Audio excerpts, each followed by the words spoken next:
Hello everyone. Learning management system for modern education. So இப்போ இது என்ன கான்செப்ட் வந்து பார்த்தீங்கன்னா, இப்போ நம்ம ரியல் டைம் வந்து பார்க்குறோம். ஒரு யூசர் வந்து என்ன பண்ணுறாங்கன்னா, ஒரு கோர்ஸ் வந்து இப்போ பை பண்ணி வாங்குறாங்கன்னு வச்சுக்கோங்களேன். இப்போது அது அவங்க தான் பார்க்குறாங்களா, அவங்க என்ன மனநிலை பார்க்குறாங்கன்னு சொல்லிட்டு நம்மளால் ஃபைண்ட் அவுட் பண்ண முடியாது. இதை என்ஹான்ஸ் பண்ணுறதுக்கு எக்ஸிஸ்டிங்காக எல்லாருமே எந்த மாதிரிலாம் பண்ணியிருக்காங்கன்னு பார்த்தீங்கன்னு வச்சுக்கோங்களேன். ரெக்கார்டர் வீடியோ சிஸ்டம் தான் பண்ணியிருக்காங்க. பட் அதில் கூட என்ன பண்ண முடியும்னா, நம்ம நார்மலாக வந்து பார்த்தீங்கன்னா எமோஷன்ஸும் பார்க்க முடியாது. ப்ளஸ் வந்து பார்த்தா அவங்க தான் அதை பார்க்குறோம் சொல்லி ஐடென்டிஃபை பண்ண முடியாது.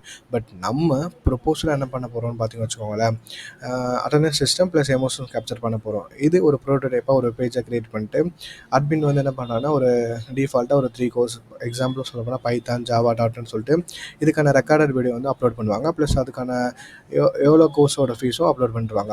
இப்போ வந்து நார்மலாக யூஸர் வந்து ரிஜிஸ்டர் பண்ணி லாகின் பண்ணதுக்கு அப்புறமா வந்து பார்த்தீங்கன்னா, அந்த 3ல எந்த கோர்ஸ் வேணுமோ சொல்லிட்டு பை பண்ணி வாங்கிப்பாங்க.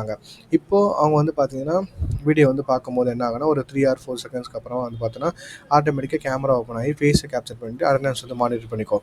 ப்ளஸ் வந்து பார்த்தீங்கன்னா, அவங்க வீடியோ பார்க்கும்போது சப்போஸ் அவங்க ஸ்ட்ரெஸ் லெவலாக இருந்தாங்க, எக்ஸாம்பிள் சொல்ல போனால் ஃபியரு, சேடு இந்த மாதிரிலாம் இருந்தாங்கன்னா, ஆட்டோமேட்டிக்காக என்ன ஆகுனா, பேஜ் ரீடாக்ட் ஆகிட்டு கேம் சிஸ்டம் வந்து கொண்டு வந்துடும். ஸோ இப்போ வந்து பார்த்தா கேமிங்னா என்ன மாதிரி பேஸ் பண்ண மாதிரி கேம் வந்து பார்த்தீங்கன்னா, குஸ் கேம் அண்ட் அப்புறம் வந்து பார்த்தா பேசிக்கான கேம்ஸு. ஸோ இப்போ இதில் வந்து பார்த்தீங்கன்னு வச்சுக்கோங்களேன், அவங்க கேம் வந்து விளையாடும்போது ஆட்டோமேட்டிக்காக அவங்களோட ஸ்ட்ரெஸ் லெவல் வந்து ரொம்ப கம்மியாகிடும். ஸோ அவங்க ஸ்ட்ரெஸ் லெவல் கம்மியானதுக்கப்புறமா வந்து அகைன் அவங்க வீடியோ வந்து நம்ம பார்த்துக்கலாம். ஸோ வீடியோ ஃபுல்லாக ஒன்ஸ் கம்ப்ளீட் ஆனதுக்கப்புறமா வந்து அசஸ்மெண்ட் டெஸ்ட் இருக்கும். ஸோ அந்த அசஸ்மெண்ட் டெஸ்ட் ஃபுல்லாக அவங்க கம்ப்ளீட் பண்ணதுக்கப்புறமா சர்டிஃபிகேட் வந்து ஜென்ரேட் ஆகிடும். ஸோ இப்போ இதுக்கு என்னென்ன டெக்னிக்கலாக யூஸ் பண்ணியிருக்கோம் பார்த்தீங்கன்னா வச்சுக்கோங்களேன், ஃபேஸ் ரெகக்னைஸ் பண்ணுறதுக்காக டிலே ப்ரெஸ் நெட்டு. அதுக்கப்புறம் வந்து பார்த்தீங்கன்னா, ஃபேஸோட எமோஷன்ஸ் எல்லாம் கேப்சர் பண்ணுறதுக்காக இன்செப்ஷன் வித் டாக் அது மாதிரி யூஸ் பண்ணியிருக்கோம். ஸோ இப்போ இதனால என்ன பெனிஃபிட் வந்து பார்த்தீங்கன்னா, நார்மலாக ஒரு யூசர் வந்து இப்போ வந்து பை பண்ணி வாங்கினதுக்கப்புறமா அவங்களோட அட்டெண்டன்ஸ் சிஸ்டமும் நம்ம இது மூலிமா நம்ம ட்ராக் பண்ணலாம். டெய்லி அவங்க அட்டெண்டன்ஸ் வந்து ட்ராக் ஆகிடும்.